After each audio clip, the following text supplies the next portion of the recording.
Hello, and welcome to the Back to the TARDIS podcast, the podcast where we take a look at every single episode of the 2005 revival of BBC's Doctor Who. I'm Jeff. I am Skylar. And I am your home dog, the Big Gavery, coming at you. Nice. And today we are discussing Series 2, Episodes 8 and 9, The Impossible Planet and the Satan Pit, written by Matt Jones. But first, more importantly, first off, we are recording this podcast on Friday the 8th of May, which means that it is fucking Avery's birthday today. 75 years since the victory in Europe. That's the only thing of note today. Also Avery, who is a year older. I'm now 18. Yeehaw! Pogs in chat. Yeah. No, we don't have those. Pog. Never mind. Anyways, okay, so now actually, Impossible Planet, Satan Pit. In this episode, the Doctor and Rose land on a space base, on this planet, orbiting a black hole. Hence why it is called the Impossible Planet, because that cannot be a thing. I do love, like, again, like, I know, like, we generally, like, are kind of down on Rose, and she's been kind of a mixed bag this season. I think this has one of the better explorations of the, like, it's not really that big a thing in the episode, and I think that's still a good thing, but, like, sort of the exploration of, oh shit, we actually fucked up this time and might get back, in like a way that feels like more real than any other time something like that has happened. Also, I like this first scene where they materialize, and the Doctor's like the usual, like, it's weird she didn't want to land, and Rose was like, well, you know, we could go back and go somewhere else, and they both like start busting out laughing. That's the show. That's the show right there. Which is just like, man, you fucked yourself there. But yeah, also, so yeah, and quickly we're introduced to two of my favorite things about this episode, which is the base and its crew. I fucking love the aesthetics of this space base, like how sort of realistic it looks like kind of dingy and built to be functional, not to be aesthetically pleasing, and it's got like rust and shit, and like the doors are all painted bright colors so you could see them, and all have like airlocks on them and such. It looks super nice and like super like actual, like what I imagine space travel would look like in the future. Yeah. This is a set that could hold up in a 13th Doctor episode. Obviously, the production quality would be a bit higher, but, like, I could see this set working in, like, any time. Yeah, no, it is a solid. super nice set. It's really good.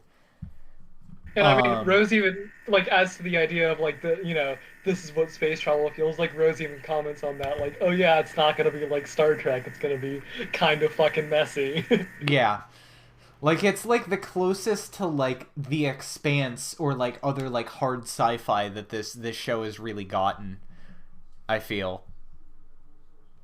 And then we're introduced to the Ood, which I feel like, okay, so the one problem that spoiler alert, the one problem that I do really have with this episode is the Ood. It's somewhat mitigated by the fact that they do actually get their own episode and get to talk about the fact that, like, hey, we've literally just enslaved this race because they say it's okay, and it's kind of glossed over in this episode, and it falls into the J.K. Rowling house elf conundrum.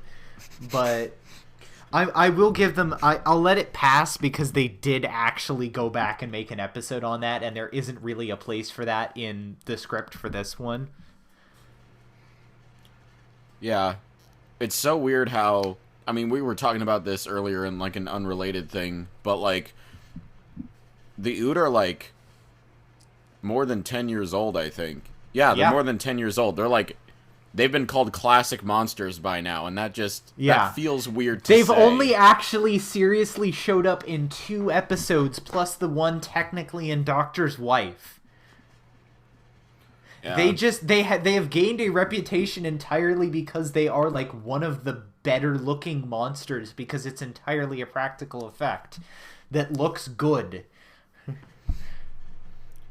Yeah, they like, you can, there's one that you see in like it's like one of the stupid like shorts they do in Series 7, and it basically looks the same. They may have updated the material that they made it from, but like, I mean, apparently they were originally going to use like Raxacoricophalopatorians, but instead they didn't use that because the costume for that actually sucks and everyone hated it.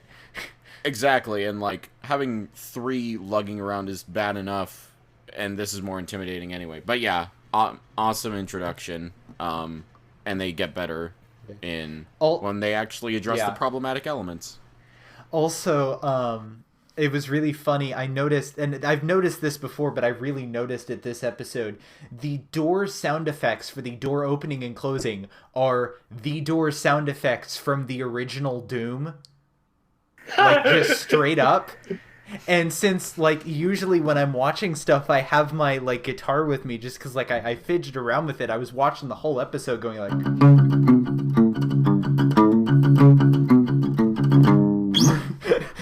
just over and over again because I couldn't, like, shake that, like, oh, yeah, it's Doom.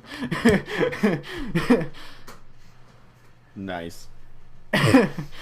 Anyways, then we're introduced to the crew of this ship, which, again, this is, like, a really good batch of side characters, and I feel that is, like, one of the major strengths of the RTD era, and of RTD as well, as, like, when he needs to, like, when he writes an episode that is partially about, like, the plot needs to take time and have side characters, usually the side characters are pretty, like, decent and somewhat memorable.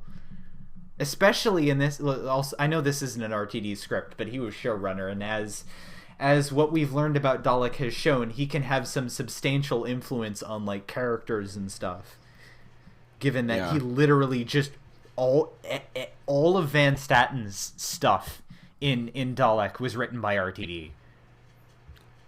It feels like, okay, here's a comparison I want to use. It's like, in an episode like this, the side characters don't feel like they were created just for this episode.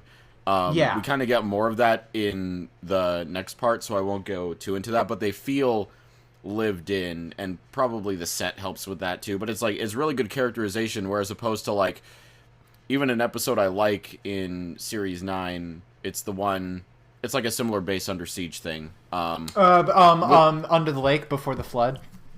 Yeah, like, those side characters were fine, you know, they weren't bad, but it was just like, I felt like, okay, yeah, you know, this is a base under siege, so you have to have these side characters, so there's stakes, and some die, and some have interesting personalities, but, like, it's been a long time since I've felt like, yeah, these are people that just happen to be in the Doctor Who episode. Yeah, like, they stuff happens before they come on screen. Like, and also, like, for example, like, the thing where, like, they landed and, like, their original captain was killed because the landing was rough. They didn't put that in the pre-credit sequence. That doesn't happen on screen in the episode. They have history before the episode starts. And in general, I think this is probably, like, the best base under siege story New Who has had. I'm not gonna say ever, because I'm not really that versed on Classic Who, and I don't think any of our audience is, but personally, I think this is the best New Who based under siege story. It is impeccable. Would Waters of Mars technically count as base under siege? Technically, but the base under siege aspect is not why it's so stunning. Yeah. Like, if you're talking about just a straight base under siege, I think this is it. This is the best one. Yeah, I was more talking in comparison to like character, but like, yeah, you're right. There's differences. Yeah. But yeah, it's like they all have jobs, and their job actually factors into not just their character but what they're actually doing throughout the story. Like the acting captain gets to be the acting captain and keeps cool, well, mostly cool during stress, and is super important. The Archaeologist. Yeah, the archaeologist stumbles across the whole thing, and even when he's not possessed, helps them understand things a little bit more.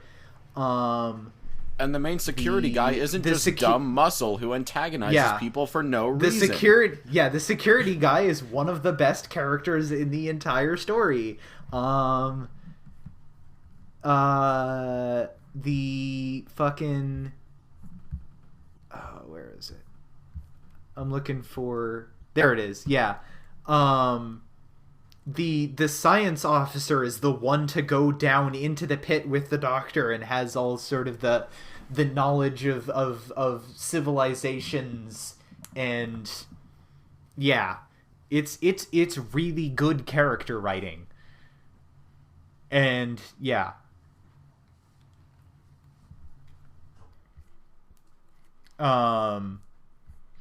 But yeah, I also like this, like, just in general, like, the setup is a good setup, where it's just like, this planet, there's no way this should exist. How does it exist? And also, like, it allows them to flex. Like, the black hole looks pretty good. I don't know if that's actually, like, accurate, but it looks pretty good. Like, what's interesting is they probably, I mean, like, the colors look pretty similar to the actual picture we got of the black hole last year. That's just a little funny thing.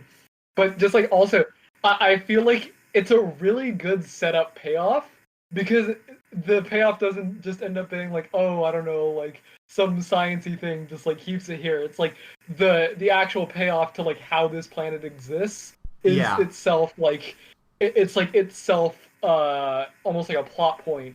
And like is part of the resolution, and so you have this sort of good, like, cohesiveness where something set up in the very beginning gets a payoff, like, near the very end, and is part of how the story is resolved. Yeah, and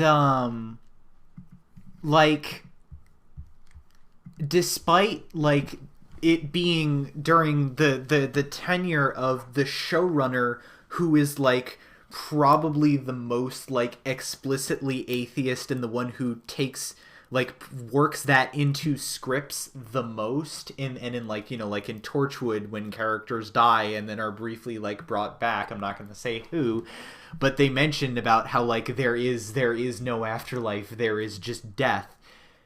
The way that this handles spirituality and the idea of, like, the evil god, like Satan or whatever your evil god figure is really good and not dismissive. Like, as someone who personally, I'm an atheist, but I'm, like, a UU atheist, so, like, really is, like, as long as you're being nice to people, I don't give a shit what you believe.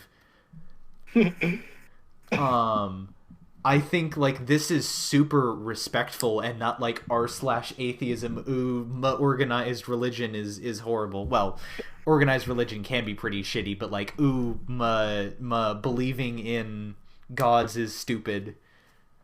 Sky Daddy. Yeah. Yeah. Yeah, I mean, it's pretty interesting because the Doctor does take a pretty, like, oh, you know, it can't be, like, the real, the quote-unquote real devil, but then, you know, as it goes on, it's sort of like, does it, like, philosophically really matter if he's, like, exactly the same? Yeah, eventually it gets to the point where even the Doctor's like, I don't know what the fuck you are, and I'm not going to ask. Yeah, I mean, it's like the resolution. Like, sometimes you don't know everything. And that, like, the, you know, lack of knowledge or something being, like, out of what you can know is, like, a major part throughout the episode. Yeah. But yeah, I feel like the discussion of the structure is going to be a little bit less detailed because it's just a lot of like a constant motion of just like once the plot gets activated, it's just basically like 45 minutes of them running away. But it's a good 45 boring, minutes, though. so I think So yeah, I think it's. I'm just gonna kind of go for like a more general discussion this week. But one thing that is important, I guess, to mention is after they're introduced to the main team and they explain what the deal is with the planet. Also, I do like how it brings into like it comes back like this idea of humans being curious and like this thing where it's like it's this planet orbiting a thing that is so destructive not even light can escape from it, and you're like, I want to go poke that and see what's going on with that, and how that comes back to more and more again. And like in the first he's like, oh, this is great, like, you know, humanity, that's great, and then he starts to explore it when he's faced with the pit. And it's reprised, but in a sort of darker tone. Yeah, it's. I mean, I always like aspirational stories because humans, you might not know, we do some pretty bad things, but like we do dumb shit. Yeah, we have many epic gamer moments. But it's, I don't know, it's neat seeing a story like this. You could argue like, oh, why aren't there like more alien characters? Well, you know, budget, whatever. But like, it's cool to. Doesn't need them. There's no space in the plot for them. No, yeah, it is so I'm well just saying, paced. like, you could have someone with blue skin, but like, it's, you know, that's not what matters, because in the end, what you watch this stuff for is the character interactions. It's not. I mean, the TARDIS is cool, the screwdriver is cool, but at the end, what we care about, or at least what I think I care about, is, you know, what it says about us. And that's my little why English majors matter rant for the week. So you're welcome. But yeah, I do like the scenes where like, so there's an earthquake and the TARDIS gets basically falls down a sinkhole into the core of the planet, as like basically this is why they just don't take that way out to leave. But I do like that it allows them to set up like this discussion with Ten and Rose where they're like, oh shit, not only are we trapped in the wrong time zone, we are going to be here for the rest of our lives, and we have to figure out like how to actually be like domestic functional people. Also, I do like how like there is some like little humor where like with the Ood early on, where it's just like, you know, the pre-credit scene is them stumbling upon the Ood, who are like, we must feed, and then like after like the pre-credits it's like, we must feed you. Yeah, that was. And it's like, oh, you piece of shit. But yeah, meanwhile, Toby, the archaeologist, is exploring these artifacts, and he gets a little casual drop-in Facebook friend request from ya Boi Satan. Didn't download the correct malware. Seen it many times. Yeah, and the thing that like shows his presence is he gets these like demonic glyphs all over his body, and I posted this on Twitter, and nobody's going to get this but me, but every time I see it now I can't help but be reminded of the music video to Organ Farmer by King Gizzard and the Lizard Wizard. Nobody gets that except for me. But it reminds me of it. I mean, you have access to the account, so yeah. I mean, more yeah, freedom and to you. And also, I'm the only one that uses it, so, like, yeah, I'm gonna post dumb shit occasionally. Also, the red eyes. I don't know if that is, like, a post effect or, like, contacts, because I know from experience the contacts will screw you up, so props to that actor for managing to still have that intimidating presence, and, you know, that's not hard. That's not easy to do. Also, in general, how it manages to be, like, very, like, not subdued evil performance without being hammy or over the top. That's a very hard line to walk. And I mean, it is very good. Like, honestly, that's a great performance. But I'm still just laughing at how it's obviously Sharpie. Yeah, they just used all over. No, the one time it doesn't work is when he starts flipping out near the end when they're on the escape shuttle trying to get out, and he starts freaking the fuck out and, like, breathing bad CG fire. That's the one place where it stops working. Everywhere else, it's fine. Yeah, no. Look, Satan's on a budget cut. Yeah, no, a lot of it, and just, like, it manages to walk that line of, like, being, God, what's the word? Not obscure, but, like, not exactly clear, well, not being, like, overly pretentiously vague, you know? Yeah. Like, you can tell what he's referring to, but he's doing it, like, in the dramatic, like, the end is the beginning, sort of way. Yeah. Just fucking running through the space base, blaring ghost. Yeah.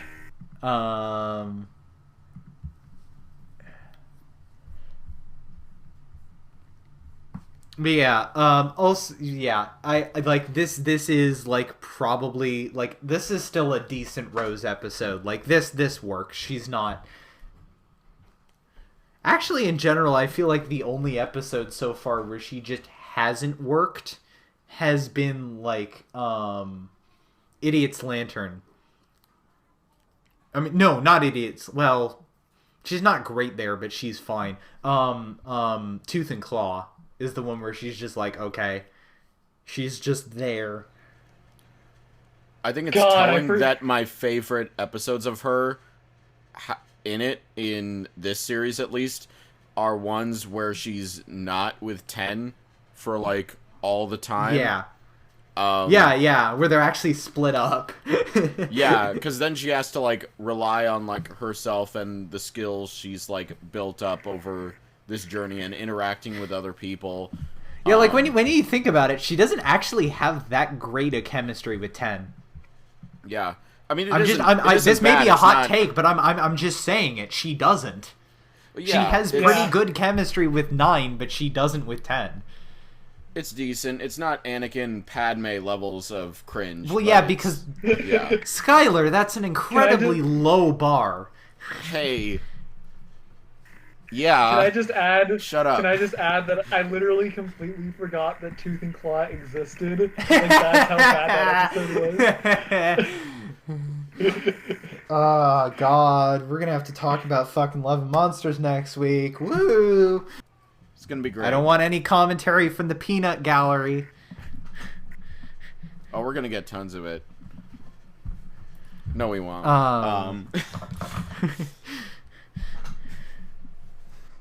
But yeah, I do like also, like, the technobabble and, like, science jargon that they do come up with of, like, the telepathy. So it's like they're usually at, like, a standard, like, the Ood's, like, telepathic field is at, like, basic 5 or whatever, and then it peaks up to, like, basic 30, where it's like that they not only can they not do that, it's like they're screaming, which is great. Just there's, like, the incidental dialogue and the world building in this is, I mean, it's really only an Impossible Pit, because, like, Impossible Planet, because, like, Satan Pit is just like go go go. The world building is so fucking good.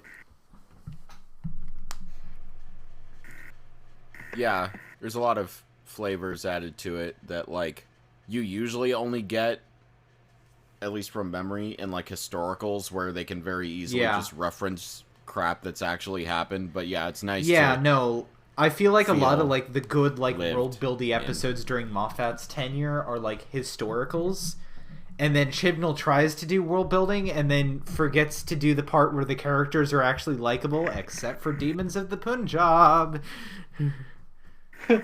Oh god, remember that one episode where they like go out into the like the environment? Oh, the resort Orphan planet. 55? Yeah. That episode was basically just all world building and then just went straight into like mess. And it wasn't interesting world building. I didn't fucking care. I wrote a rhetorical paper analyzing that episode, and yeah, it doesn't get better when you look more closely. I can tell you that right now. The only good thing to come out of Orphan 55 have been the like official behind the scenes screenshots that BBC have been posting. Yeah, hold on. I'm gonna post this in the Discord chat for anyone who hasn't seen these. Especially like all the ones with like Jodie hanging out with like Yaz's actress are like pretty great and make me kind of salty that like Yaz has been consistently like ignored. Next season, hopefully. Next season. I'm Series. far enough. Shut I am up, far Brittany. enough divorced from the season 12 finale that I'm willing to give Chibnall another shot. My patience will grow incredibly more and more thin, but I'm willing to let him try again. Don't fuck it up this year. Anyways, back to the episode we're actually watching. Also, Chibnall, take a drink. So yeah, Toby gets your boy Satan all up in his headspace and murders the obvious red shirt. Like, okay, listen. As much as I like the crew, you can tell who's the obvious red shirt. Like the Scooty. one that's like way the intern who's like way less developed than anyone else. I'm older than her. I just realized that. She's Seriously? 20. Yes. Wow. That character is 20. I don't know if the actress Okay, is, but that boomer. character is 20. That's weird. I'm only 2 years younger than her. Fuck. I think, I mean, we're skipping ahead a bit. I mean, kind of, we're not. But, like, the image of her, like, in the vacuum, I'm pretty sure that's, like... Oh, yeah, that's really good. Yeah, I'm pretty sure that's one like of the a better practical, CG like, shots. she's underwater type of thing. Yeah, So. yeah, no, that's generally what they do. Yeah, no, that's one of the better effects shots from this era. So yeah, after Scooty gets yanked out into space, and they find her. The drill reaches like the bottom. Oh yeah, I guess we should mention they've been drilling into the center of this planet to figure out what the fuck is going on. Wait, can I just say something real quick? Yeah. No, you can't just investigate what's inside of this mysterious, impossible planet. Haha, drill go brr. Oh yeah, other thing I like how like when the doctor's like, listen, like you gotta go get my TARDIS back, like it's in the core. They're like, what? We didn't bring more resources to do anything more than what we came here to do, which is so like good and so realistic because like when you're dealing with space travel, like fuel and weight and all that stuff matter immensely. Like that's so good. Yeah, I was really good about like, no, fuck, this story doesn't revolve around you. Not only the story doesn't revolve around you, we literally don't have the capacity to do that, and I don't know why you think we would. Who do you think you are? The protagonists? Please. Anyways. But yeah, I do like how, like, when he's faced with, like, well, we can't get out, the doctor's like, okay, I want to go down there and see what the fuck is going on.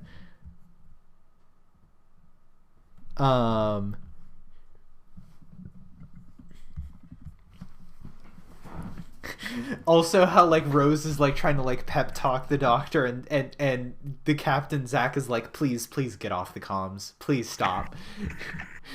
So yeah, they get down into the pit, and they find like this trap door sort of seal on it with the same like writing on it that the TARDIS translation matrix like couldn't translate.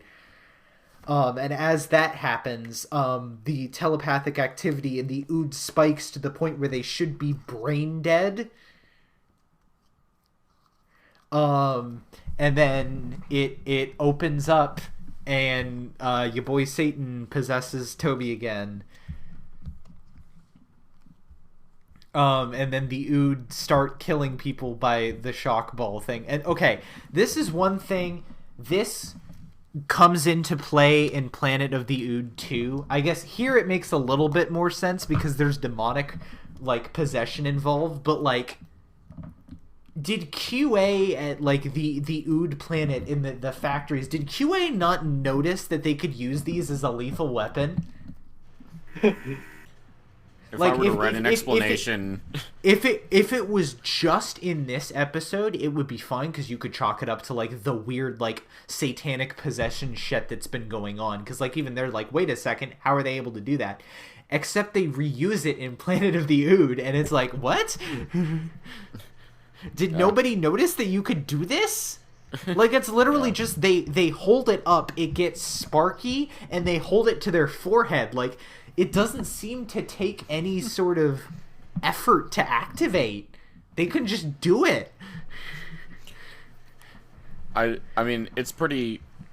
I can imagine it's pretty easy if you're dehumanizing an entire race to be like, oh, this could be dangerous, but they're too stupid to figure that out. Yeah, that's true. That's true. Stupid capitalism being stupid evil. Yeah. They also didn't... Remember, they didn't even program the machine to be able to recognize Ood as life forms, so yeah. I feel like there were more than a few oversights in this. I feel like that's... So yeah, there's obviously shit goes haywire, and we get our cliffhanger, and essentially the group is split into three, where you have Zach in the control room, the doctor and Ida down in the pit, and Rose, Mr. Jefferson, and the guy in charge of like ethics, who's basically just the Ood handler, in another... Oh, and Toby, he's there too. That's right.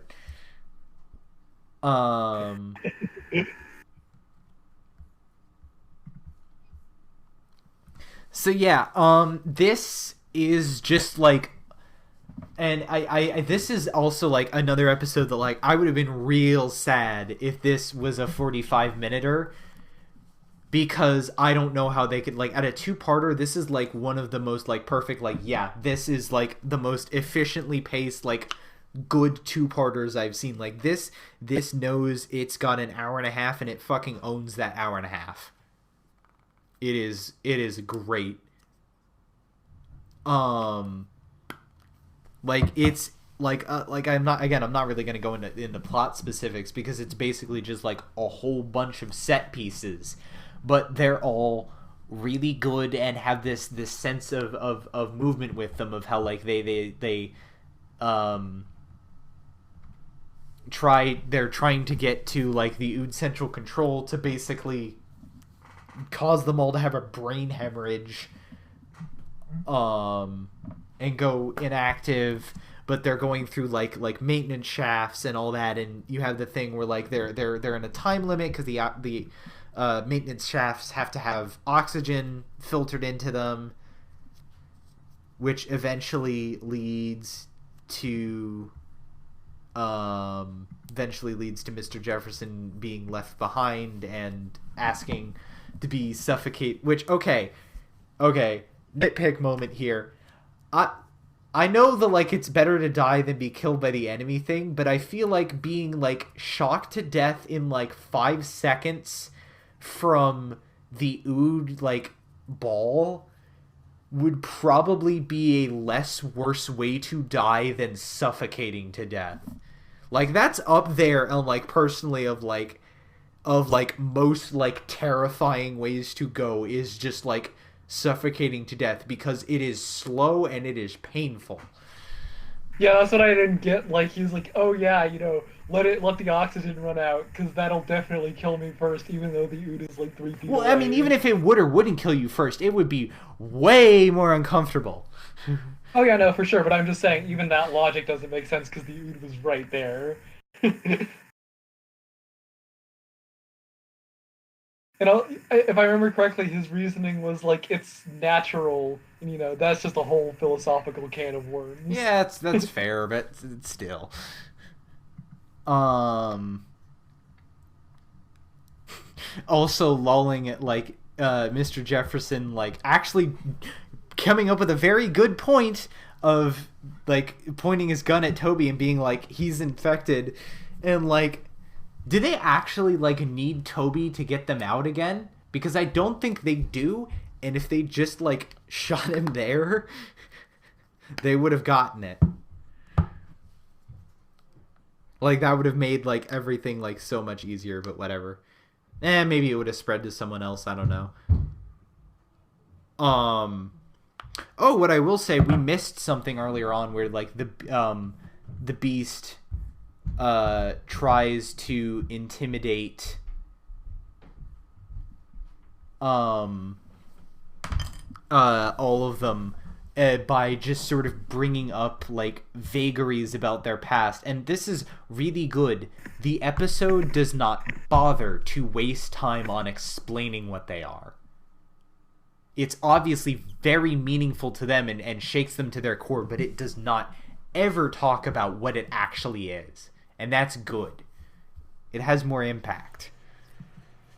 I also generally like the Beast's voice. It's like, it's not stereotypical, like, obviously it's very bass heavy, but it's not. Yeah.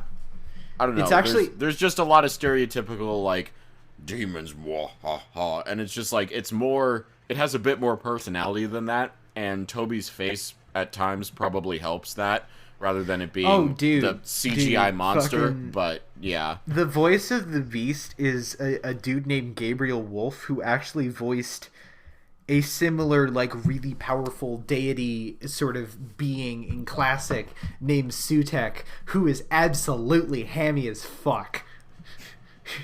That's fun. So yeah, it's kind of funny that this is relatively subdued in comparison. It does add to the whole we really don't know what this is, because obviously what he's saying to taunt them actually happened, and we have no idea how he knows that. It could be something simple as telepathy. It could literally be one of the old eldritch gods that we just never hear about in Doctor Who, because that would be really weird if we knew that.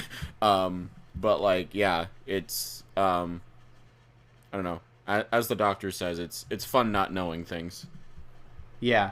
Also, the really great line where the Beast is I existed before the universe, before what's matter, before light time. Before light and time and space and matter, before the universe was created, and the Doctor's well, that's impossible, and the Beast is just is that your religion? Oh, that was it's dunking on atheism. It's woo, damn, fuck your science. I'm just here disproving that shit. Yeah, no, I think it's just a really nice it's just a really nice sort of thing, and this episode it doesn't ever go full Christianity, and it doesn't ever go full atheism. It just has this sort of very spiritual place that's just I don't know. This episode was written by our centrism. Yeah. Well, but in an actually good way. Not yeah, I know. But or less I don't know, but more, does it really matter in the end? Is that it for this episode? No, we still got more. We got the so we had the vent thing going on, and then so yeah, we move on to, like, as I said, that dark reprise of sort of like that idea of curiosity, where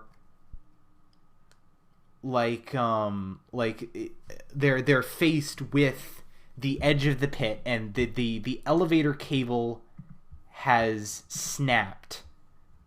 So, like, there's no way back up that they know. That's like they don't, as far as they know, there's no way back.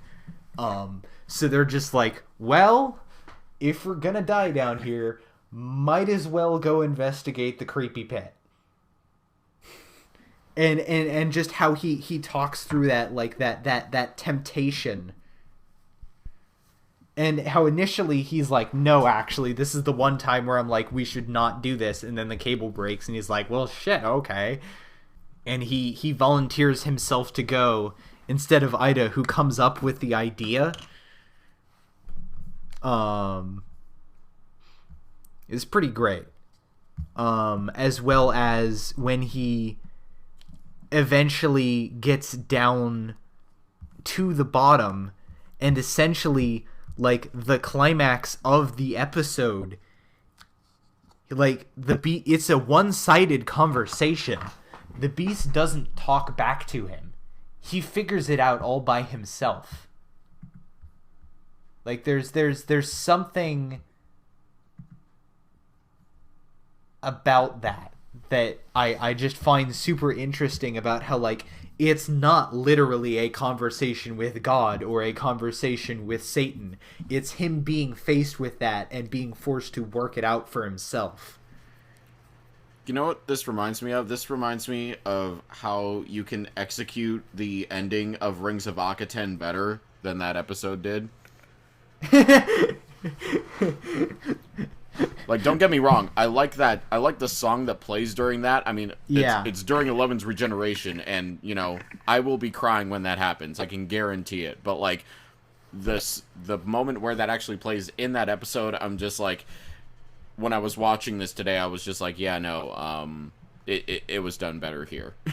Well, also because as one of the people I follow on Twitter pointed out, the Rings of Akaten speech, like, the music is good, but other than that, it is just another, like, 11, like, Stephen Moffat, like, woo, I'm the doctor, suck my dick speech. He has, like, 10 of those. You get them, like, every other episode at some points.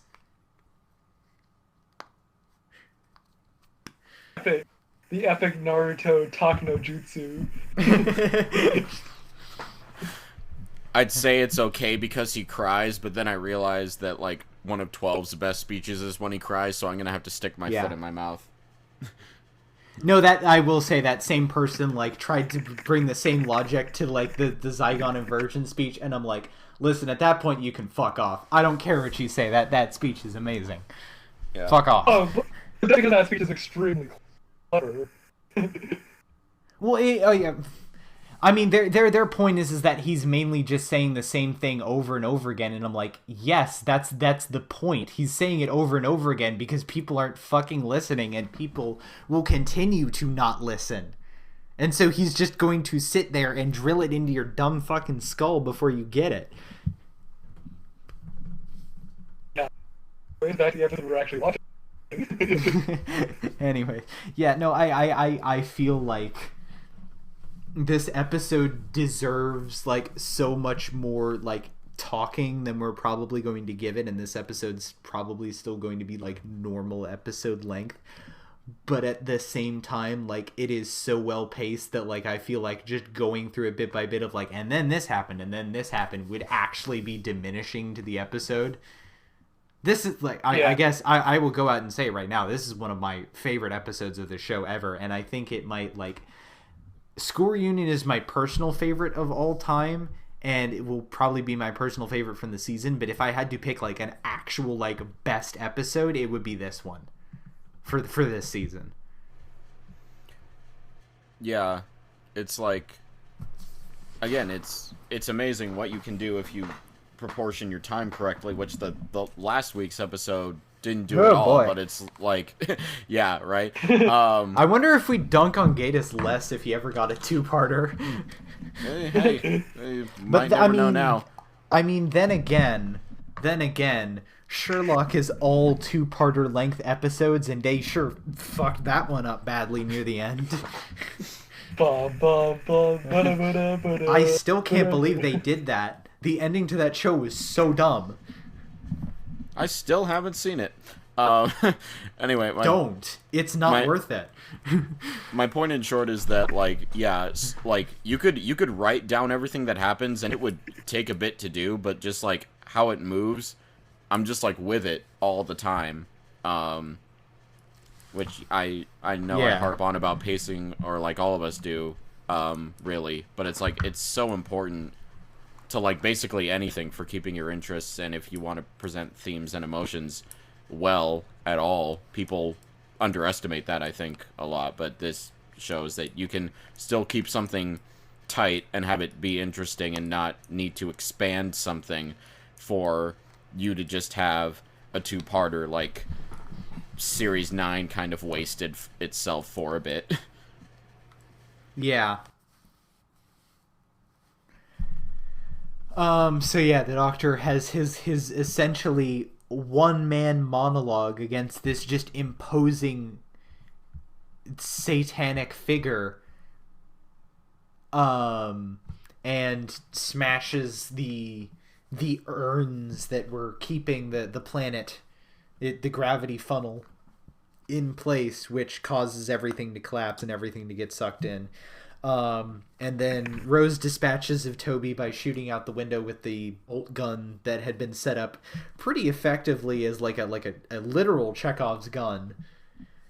And then the Doctor tows them out because, black holes, I don't give a shit. We used to fuck around with black holes back in my day. Boomer Time Lord.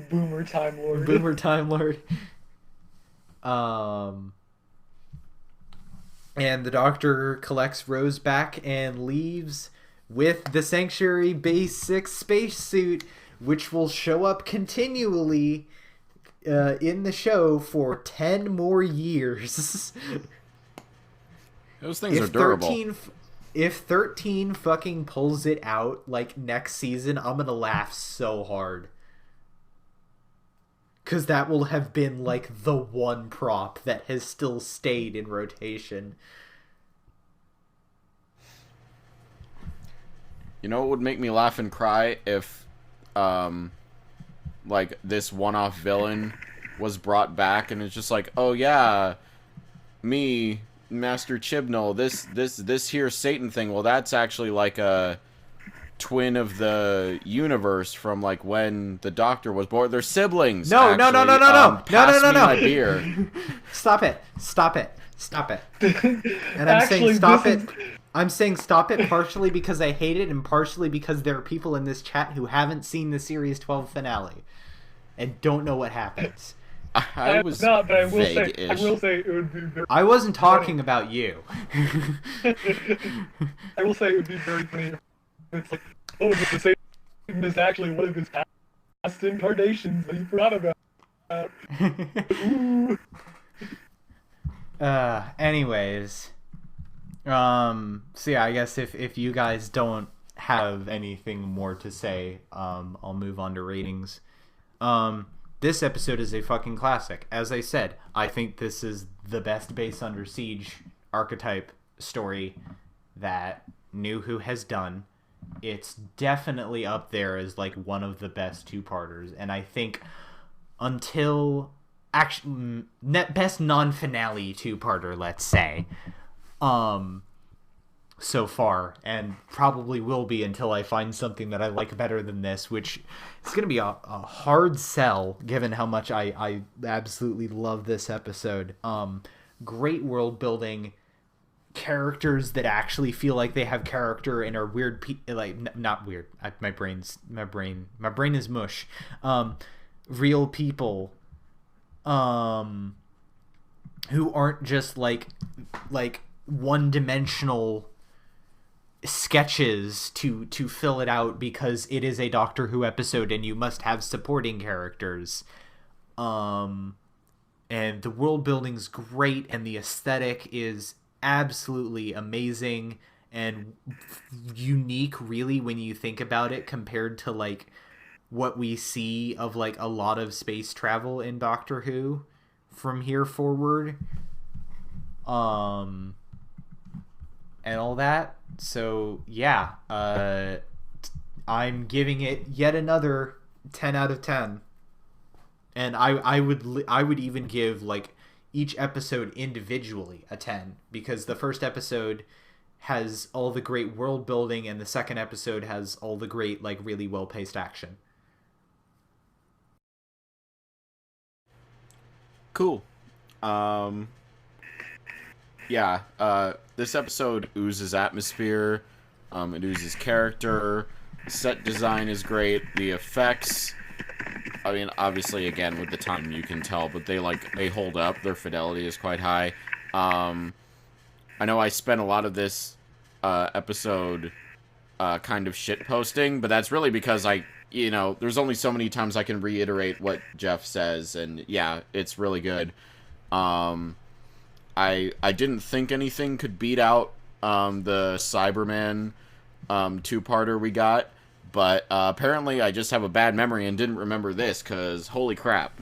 So yeah, 10 out of 10 for me on both episodes and overall. What did we even give the Cyberman one? I forget. Was it all like 9s across the board? It was something like that. 8 or 9s, I think. I can't remember. Yeah. Yeah, these two episodes were really good. I will say, I think I liked the first one a little more than the second one. That's the second fair. one, I think it lost my attention, like, at a couple points. Not a big deal, obviously, but it's like, I feel like the first one was just a little tighter. In general, I feel like there was just maybe a bit, like, weird pacing for a bit of it in the second one. Like, not a major problem at all. Just, like, I would say the first episode is a 10, the second one is a 9, and I agree with everything you've said about the story overall. It's very cohesive. It keeps a lot of good themes and ideas running through it. The characters are all really well written. I will say, I don't think Rose is as good as you were saying. I feel like she's not that great. Like, I think some of the dynamics she's not like good. Like, she's still Rose, but like, yeah, for late stage, like Rose with 10, this is one of the better ones that we get. Yeah, I mean, like, I wouldn't say she was. I feel like some of the dynamics explored are good, but like she herself isn't really that good in it. So I mean, like, overall, but like, those are just like really minor things. She doesn't feature that heavily in the episode regardless. So I'd say overall like 9.5. Yeah. All right. So yeah. Once again, Avery fucking up our perfect scores. Yay. I'm a cynic. So yeah, next week, oh god, we have to talk about fucking Love and Monsters next week. I have not seen this episode.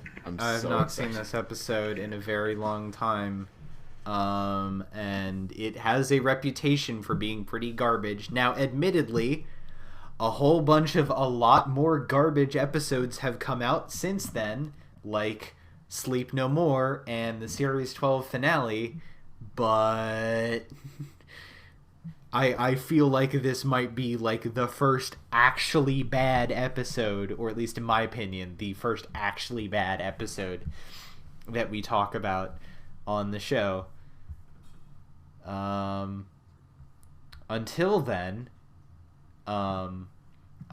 you can follow the podcast at B2TARDISPod on Twitter. I'm Jeff. You can follow me at WheatleyDL on Twitter. My name is Skylar. You can follow me on Twitter at skyhigh9_5. It's your boy Avery. You can follow me at BigFatPenis69. It's still not a joke. Haha. Or, if you're feeling spicy, come follow me at Fat Cunt Ted Cruz. Or if you're of appropriate age, come hang And feeling out really spicy. real spicy at Kaczynski Bussy. God, those ats are so cursed. They're so How good. long were you? That how long was were the you first sitting, time I heard the third one. I'm sorry. How long were you sitting on that last one?